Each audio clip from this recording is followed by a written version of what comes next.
오늘은 말씀 이제 나눈 이후에 이어서 성찬을 집례하도록 하겠습니다. 오늘 본문은 예수님께서 말씀하신 팔복 가운데 세 번째 온유한 자의 복에 대한 그런 말씀입니다. 이 말씀을요, 예수님께서 시편의 말씀을 인용한 것인데요. 시편 37편 11절에 보면 이렇게 기록하고 있습니다. 그러나 온유한 자들은 땅을 차지하며 풍성한 화평을 즐거워하리로다. 아멘. 이 온유함에 대한 이 말씀을 제가 묵상하면서 이 온유함이 영어 성경으로는 미크라고 해서 온순하다 혹은 유순하다 혹은 겸손하다 이런 의미로 사용이 됩니다. 그런데 원어 성경을 찾아보니까 의미가 조금 다르다는 것을 알 수가 있어요. 이 마태복음에 기록되고 있는 헬라어에는 프라우스라는 단어인데요. 이 말의 의미는 야생마가 길들여진 상태, 이런 뜻에서 왔습니다. 여러분, 미국 개척 시대를 주도했던 사람들이 카우보이지요. 카우보이들은 말을 타는 사람들입니다. 그래서 당시 야생마들이 많잖아요. 이 카우보이들이 야생마들을 이제 길들이기 위해서 말을 붙잡고 그곳에 이제 안장을 올리고 올라타면요, 이 말들이 극렬하게 저항을 하고 날뜁니다. 그래서 떨어져 이게 부상을 당하는 경우도 많았다고 해요. 그런데 이 카우보이들이 멈추지 않고 몇 시간 혹은 며칠 동안 사투를 하다 보면 결국 이 말들이요, 자신의 고집과 이 아집을 꺾게 된다고 하는 거예요. 그리고 온순해진다는 겁니다. 그때부터는 이제 이 야생마가 길들여지는 거죠, 주인에게. 그리고 자신이 가지고 있는 이 야생마의 강한 힘을 근데 누구를 위해서 쓰겠어요? 마땅히 주인을 위해서 사용하게 되는 것입니다. 자, 이렇듯 이 프라우스라는 단어는요, 죄인된 인간이 자기 의가 강한 인간의 생각과 행동이 하나님께 통제되어 온순한 사람이 되는 것. 그래서 하나님을 위해 우리에게 가진 힘과 능력과 재능 모든 것을 사용하게 되는 것. 이런 의미를 말하는 거예요. 자, 그런 반면 시편에 가보면 히브리어로는 아나우라는 단어로 이 온순함이라는 의미가 사용되는데요. 그 뜻은 가난함, 권고함 또는 겸손함, 이런 의미입니다. 겸손하다는 건 무엇이에요? 자신의 한계를 인정하고 하나님을 의지하는 것, 이것이 겸손함이죠. 그래서 이 온유함이라는 단어의 의미는요, 이렇게 정의할 수가 있어요. 겸손히 하나님만을 의지하는 것, 또한 우리의 힘과 능력과 생각과 뜻을 하나님 말씀의 통제를 받게 되는 것, 그래서 하나님을 위해 사용하는 것, 이것을 온순함이라고, 온유함이라고 우리가 정의할 수가 있는 것이지요. 그러기에 여러분, 온유함이라는 이 성품은요, 천성적으로 주어지는 것이 아니고 태생적으로 만들어지는 것이 결단코 아닙니다. 성령의 열매예요. 하나님께서 우리 안에서 빚으시는 것이지요. 우리 속에 있는 옛사람을 죽이시고 자기 의를 꺾어 새롭게 빚어 만드신 성품이 바로 온유함이에요. 그래서 갈라디아서 5장 22절과 23절에 보면 우리가 잘 알고 있는 이 성령의 열매 9가지 가운데 8번째가 뭐냐면 온유입니다. 온유와 절제니, 이렇게 말하고 있는 거죠. 자, 따라서 여러분, 심령이 가난한 자가 애통할 수 있고 애통할 수 있는 자가 어떤 성품을 소유할 수 있어요? 온유한 성품을 가질 수가 있는 거예요. 누구 앞에서? 하나님 앞에서 말이죠. 오늘 여러분들은 어떻습니까? 여러분들의 삶은, 여러분들의 성품은 온유한 성품으로 닮아가고 있으십니까? 아니면 여전히 내 인생 내 것인데, 내 인생 내가 주인인데 내 마음대로 내 멋대로 내 뜻대로 해도 되지 않는가라는 생각을 가지고 살아가고 있습니까? 바라기는 오늘 머무는 게 모든 성도님들이 온유한 성품을 더 닮아갈 수 있기를 주의 이름으로 축복합니다. 이 온유함을 생각할 때 떠오르는 대표적인 성경 인물이 있더라고요. 그 인물이 바로 모세입니다. 여러분 민수기 12장 3절 말씀 보면 이렇게 기록하는데 우리 같이 읽어보죠. 시작. 이 사람 모세는 온유함이 지면의 모든 사람보다 더하더라. 새 번역에서는 이렇게 번역을 하고 있습니다. 모세로 말하자면 땅 위에 사는 모든 사람보다 가장 겸손한 사람이다 그랬어요. 모세를 향하여 하나님 뭐라고 우리에게 증거하시냐면 가장 온유하다, 가장 겸손하다, 그와 같은 사람 내가 본 적이 없다, 이렇게 말하고 있는 거예요. 이 모세의 온유함을 제가 가만히 묵상하고 연구하다가 이 온유함의 두 가지 면을 새롭게 발견할 수가 있었습니다. 자, 먼저요, 이 온유함이라고 하는 것은 하나님 앞에서의 겸손함이라는 거예요. 하나님 앞에서 뭐라고요? 겸손. 이것이 바로 온유함이에요. 자, 모세하면 이스라엘 백성들을 애굽에서 건져 가나안 땅으로 인도했던 능력 있는 지도자, 카리스마 있는 지도자입니다. 그는 하나님께서 약속하신 젖과 꿀이 흐르는 그 땅을 향하여 그 백성들을 이끌고 거친 광야를 거침없이 지나갔어요. 몇 년 동안이나, 40년 동안이나.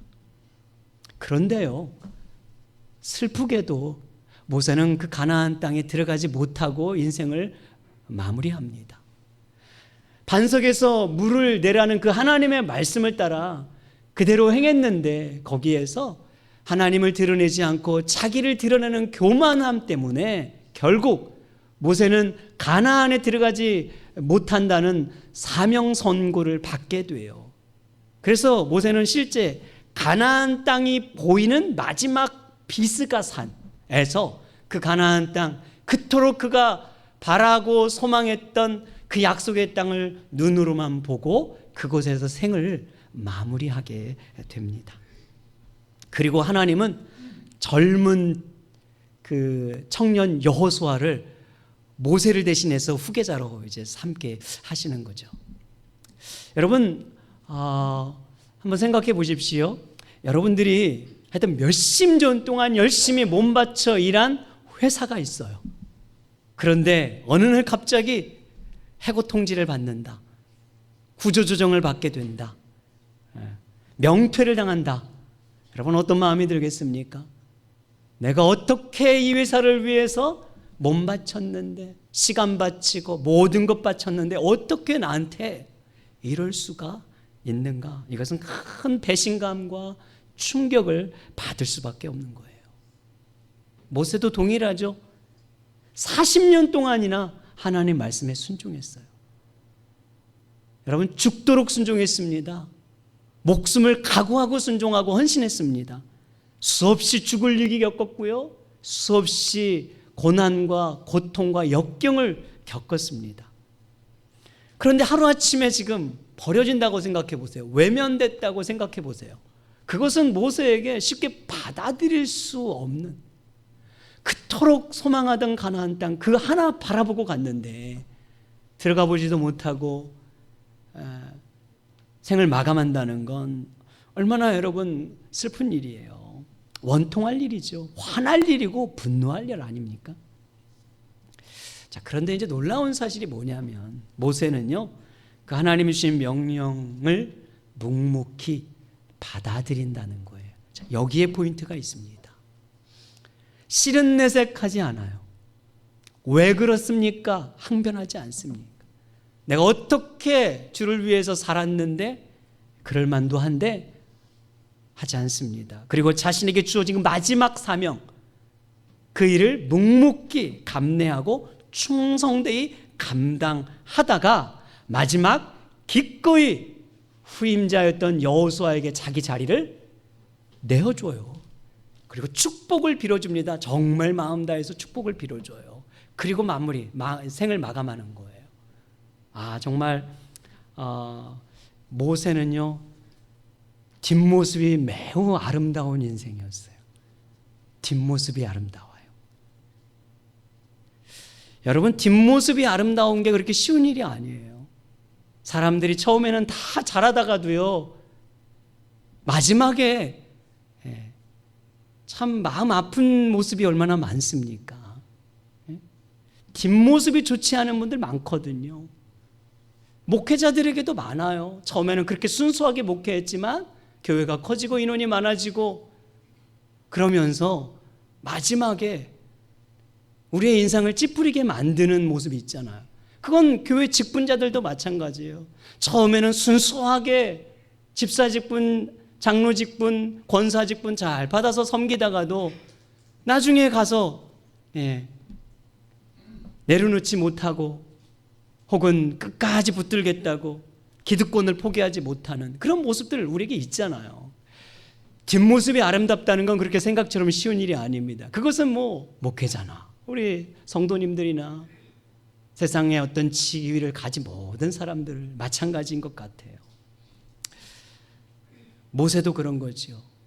충분히 그도 뒷모습이 아름답지 않을 수도 있었음에도 불구하고 그는 하나님 앞에 그 말씀을 그대로 받아들입니다.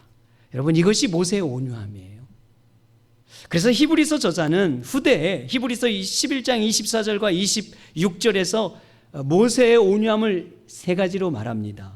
왕자로 살 수 있는 권리를 기꺼이 포기했다. 고난을 기꺼이 받아들였다. 그리고 애굽의 모든 특권도 기꺼이 내려놓았다. 누구를 위해서? 주님을 위해서, 하나님을 위해서. 이것이 바로 여러분 온유함.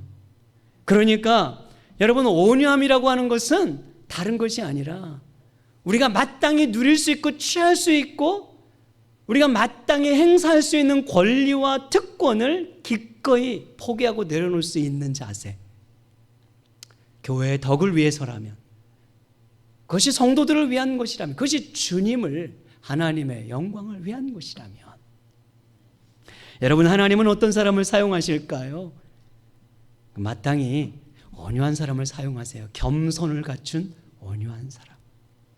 성경을 보니까 하나님께 사용한 사람들은 다 이런 온유함을 지녔더라고요. 여러분, 아브라함 보십시오. 조카 이 롯과 갈등이 생깁니다. 그 갈등이 어떤 거냐면 소돔과 고모라라는 아주 좋은 땅이었어요. 거기는 정말 아주 옥토밭이었고 거기에는 모든 곡식들이 너무나 잘 자라기에 충분하고 풍성한 그런 자원이 있는 땅이었습니다. 그런데 그 땅을 두고 갈등이 일어날 때 여러분, 아브라함은 어떻게 합니까? 아브라함이 기꺼이 먼저 선택하고 취할 수도 있음에도 불구하고 자기의 기득권을, 권리를 내려놓잖아요. 그리고 조카 롯에게 먼저 선택권을 주었습니다. 이게 아브라함의 온유함이에요. 그런 아브라함이 훗날 믿음의 조상 아브라함 된 것이죠. 여러분, 요셉 형들에게 팔려 사지에 내던져지죠. 가족들을 향한 배신과 충격이란 이루 말할 수 없습니다. 그러나 훗날 그가 그 어떤 하나님의 정말 그 인도하심 속에서 정리가 되어서 그 자기를 내던졌던, 사지로 내몰았던 형들을 만났는데 그 자리에서 그는 충분히 자기의 원한을 갚을만 하고 복수할 수 있지만 어떻게 해요? 그 특권과 권리를 내려놓잖아요. 누구를 위해서? 주님을 위해서. 요셉은 이렇게 생각해요. 이 모든 삶의 과정이 하나님의 뜻 안에서 이루어진 것임을 믿습니다. 그가 바로 굶주린 백성을 살리고 이스라엘을 한민족으로 형성하도록 기틀을 마련한 믿음의 사람 요셉이. 여러분, 다윗 생각해 보세요. 다윗은 자신을 죽이려고 하는 사울 왕, 얼마나 이 사울 왕 때문에 정말 고통을 당했습니까? 파란만장한 인생이죠. 그 청소년 때였는데요. 그런 그가 사울왕을 죽일 수 있는 절호의 찬스가 2번이나 생겨요. 동굴에 있었을 때. 그런데 다윗은 그 기회를 스스로 저버리잖아요. 잡지 않아요. 내가 어떻게 하나님이 세우신 이 왕을 내 손으로 죽일 수 있겠는가? 죄를 지을 수 없다.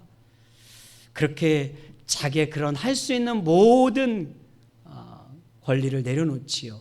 복수심을 내려놓고 그런 다윗이 하나님 마음에 합한 왕이 될 수 여러분 있었던 거예요.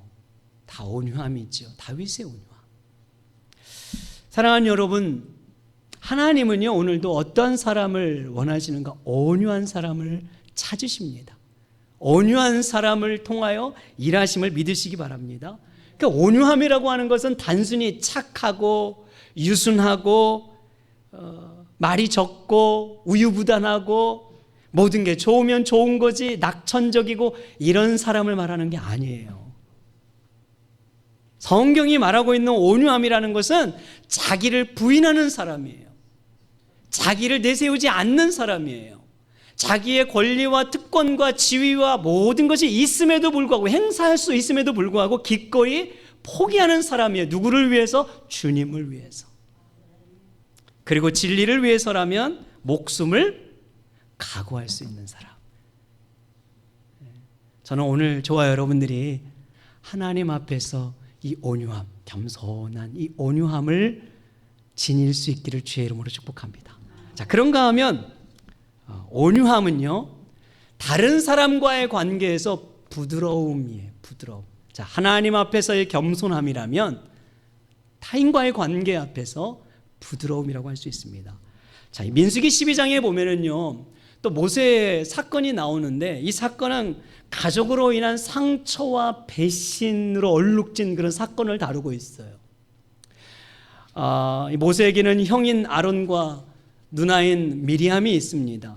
사실 이 미리암과 형이요, 이 아론이요, 모세의 자리를 시기하고 질투해가지고 모세를 비방하는 장면이 나옵니다.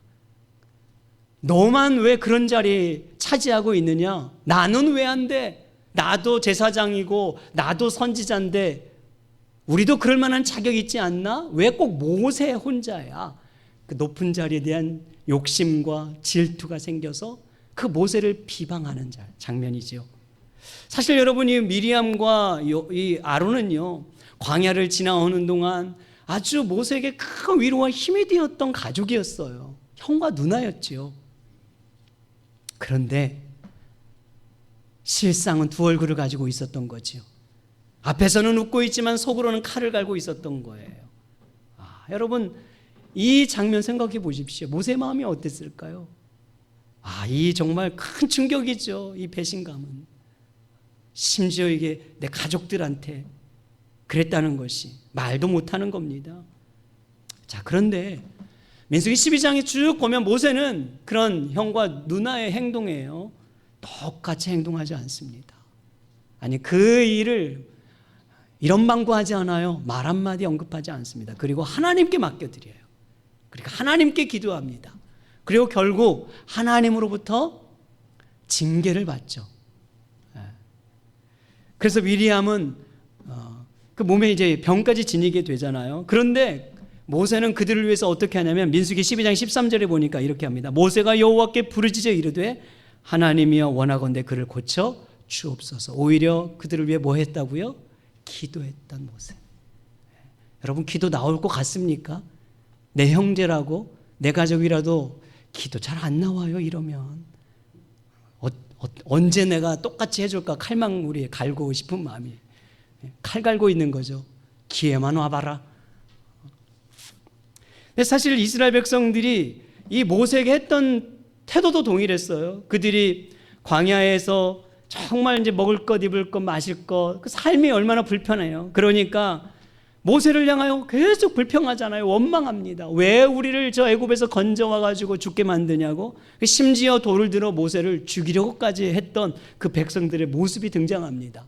자, 그런데 모세는 이런 백성들을 향하여 단 한 번도 똑같이 행동한 적이 없어요. 오히려 그 죄를 지은 백성들을 향하여 하나님 앞에 기도하며 그들의 죄를 용서해 달라고 간구합니다. 민수기 14장 19절에도 보면 구하옵나니 하나님 얼마나 인자가 긍휼이 크신 분입니까? 이 백성들을 한 번만 용서해 주시옵소서. 출애굽기 32장에도 보면 이들을 심판하시려니 차라리 내 생명을 거두어 달라고 생명책에서 치워달라고 그렇게 기도했던 사람이 모세였어요. 여러분, 모세가 어떻게 이럴 수가 있을까요? 여러분, 모세가 순하기 때문에 그런 것이 아니에요. 그냥 착하기 때문에 그런 것이 아닙니다. 화가 나지 않아서도 아니고요, 나약해서도 아닙니다. 여러분, 힘이 없었기 때문에 그런 것이 아니에요. 모세는 힘이 있어요. 충분히 보복할 수 있어요. 그 이상으로 갚아줄 수 있어요. 눈은 눈으로, 이는 이로 2배 당하면 우리는 5배는 갚아주는 게 그 인간의 심성 아닙니까? 우리의 모습이잖아요. 충분히 그럴 수 있는 사람인데 모세는 기꺼이 그 모든 세상적 가치와 통념을 거부합니다. 왜? 하나님의 마음을 알았기 때문에. 하나님의 마음을 품었기 때문에. 그들을 긍휼히 여기는, 불쌍히 여기는 주님의 마음을 가졌기 때문에 그럴 수 있었던 거예요. 그래서 수용하고 포용하는 부드러운 마음, 이것이 바로 모세의 온유함이에요. 부드러운 마음. 여러분, 힘이 없어서가 아니에요. 능력이 없어서가 아니에요. 권세가 없고 자질이 없어서가 아니라 그럼에도 불구하고 주님의 마음을 가졌기 때문에 기꺼이 내려놓는 거예요. 여러분, 온유함이라는 것은 부드러운 마음입니다. 부드러운 마음. 우리가 농사를 질 때에도요, 부드러운 땅과 이 딱딱한 땅은 참 달라요, 많이. 저도 농사를, 죄송한 얘기지만 경험을 다 해봤습니다. 다. 밭일도 해보고 논일도 해보고 안 해본 게 없습니다. 중학교 때까지. 그런데 부드러운 땅에는요, 매기도 쉽고 일하기도 쉽고, 그저 비가 내리고 물을 주면 잘 섭취도 하고 곡식이 잘 자라지요. 그런 반면 딱딱한 굳어진 땅은 일하는 사람도 힘들고, 그죠? 그 매기도 힘들고, 물도 잘 섭취도 안 되고, 곡식 자라는 것도 쉽지가 않은 법이에요. 그 배 이상의 땀을 흘려야 돼요. 수고를 해야 되는 것이죠. 그래서 예수님이 뭐라고 말했냐면은, 너희가 30배, 60배, 100배의 결실을 맺기 위해서 꼭 필요한 마음밭이 있는데 그것은 바로 옥토밭이 되는 것이다. 그런 것이죠. 옥토밭은 무슨 밭이냐면 부드러운 밭이지요. 부드러운 마음밭이에요. 사랑하는 여러분, 하나님은 부드러운 마음밭을 통해서 일하시는 줄 믿으시기 바랍니다. 예? 여러분, 교회도요, 부드러운 마음밭을 가진 사람들이 많아야 돼요. 부드러운 마음이 가진 사람이 있으면 거기에 갈등이 해소가 되고요, 상처도 이렇게 잘 아물어지는 능력이 있고 효과가 있어요. 그죠? 치유와 회복이 일어난다니까, 그런 분들이 옆에 주변에 있으면. 그런데 반대로 거친 마음이 있는 사람들, 굳어진 마음이 있는 분들, 마음이 그냥 이렇게 딱 그냥 고집으로 뭉쳐있고 완악한 그런 분들만 있으면 거기에는 항상 갈등이 생기고 불화가 일어나기 마련이고, 또 상처 한번 나면 그거 쉽지 않아요. 오래 갑니다. 하나님은요, 교회를 이룰 때에도 부드러운 마음을 가진 자를 통하여 교회를 세워가시고요, 하나님 나라를 이루실 때에도 부드러운 심정을 가진 사람을 통해서 그 나라를 확장시켜 가시고요, 복음도요, 부드러운 마음을 가진 자를 통해서 더 효과적으로 전달되는 걸 믿으시길 바랍니다. 부드러운 마음을 가져야 돼요. 이런 두 가지의 마음을 소유하신 분이 누구인가 하니까 바로 예수님이셨죠. 마태복음 11장 29절 보십시오. 우리 같이 한번 읽습니다. 시작. 나는 마음이 온유하고 겸손하니 나의 멍에를 메고 내게 배우라. 그리하면 너의 마음이 쉼을 얻으리니. 아멘. 주님은 어떤 분인가? 마음이 온유하고 겸손한 마음을 가지신 분. 이 두 가지를 패키지로 항상 가지고 계셔서 우리에게 본을 보여주셨던 분이 예수님이시잖아요. 그래서 예수님을 믿고 예수님을 사랑하는 사람은 이 예수님의 성품과 인격을 닮아가도록 부단히 노력하는 것이에요.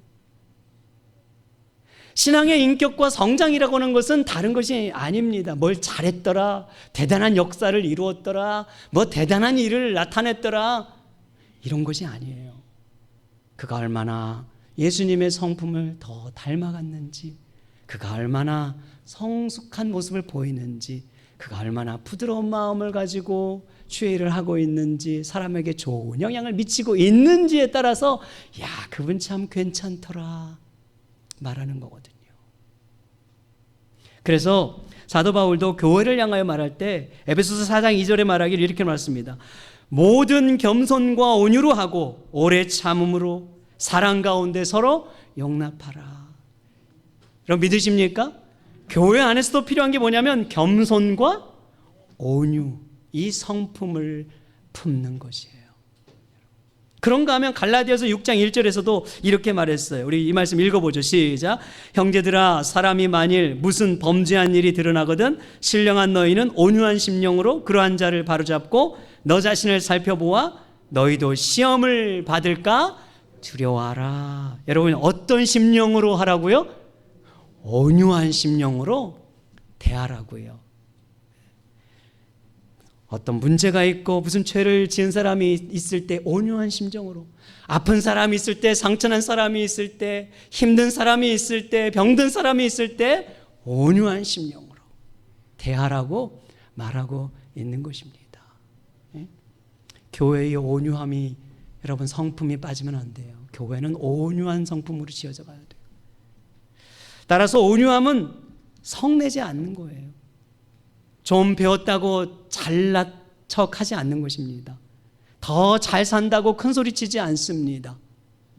상대방이 누구일지라도, 나보다 못 배우고 나보다 더 좀 초라한 사람일지라도, 힘들게 사는 사람일지라도 친절하게 대해주고 충분히 존중해주고 충분히 그를 인정해주고 긍휼히 여겨주는 마음, 이것이 바로 예수의 마음이지요.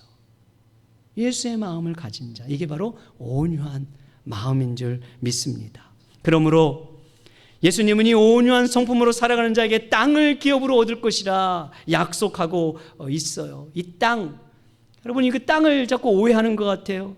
아파트를 넓혀주고 부동산을 넓혀주는 말이면 얼마나 좋겠습니다마는 그런 의미가 아니죠. 이 땅이란, 여러분이 여기서 땅을 얻는다는 건 미래형으로 기록이 되어 있어요. 미래형, 앞으로 우리가 취하게 될 땅. 성경은 그걸 미래적인 약속의 땅인데 그 땅을 베드로 사도는 새하늘과 새 땅이라 이렇게 말하는 거예요. 새하늘과 새 땅. 여러분 우리가 가서 영원토록 누려야 할 그 땅, 하늘의 상속을 누린 자가, 천국의 기업을 받은 자가 영원토록 누리게 될 그 땅, 수정같이 맑은 생명수 강이 흐르고 생명나무에서는 12달 동안 줄이지 않는 열매가 맺히고 다시는 밤이 없고 눈물이 없는 새하늘과 새 땅을 누리게 되는 줄 믿으시기 바랍니다. 여러분이 약속이, 이 소망이 저와 여러분들과 이 나그네 길을 살아가게 하는 힘이어야 되는 거예요. 말씀을 맺습니다. 온유함은 저절로 생기는 것이 아니에요. 성령님께서 우리 안에 빚으시는 성품입니다. 옛사람을 죽이시고 새 사람으로, 예수님의 성품으로 빚으시는 성령의 열매예요. 그러므로 매일매일 이 성령님 의지하시길 바랍니다. 매일매일 온유한 성품 맺게 해달라고 기도하시길 바랍니다. 벼가 익을수록 고개를 숙이듯 신앙의 연수가 들면 들수록 겸손해지고 온유해지고 더 부드러워진 저와 여러분 모두가 되기를 주님의 이름으로 축복합니다.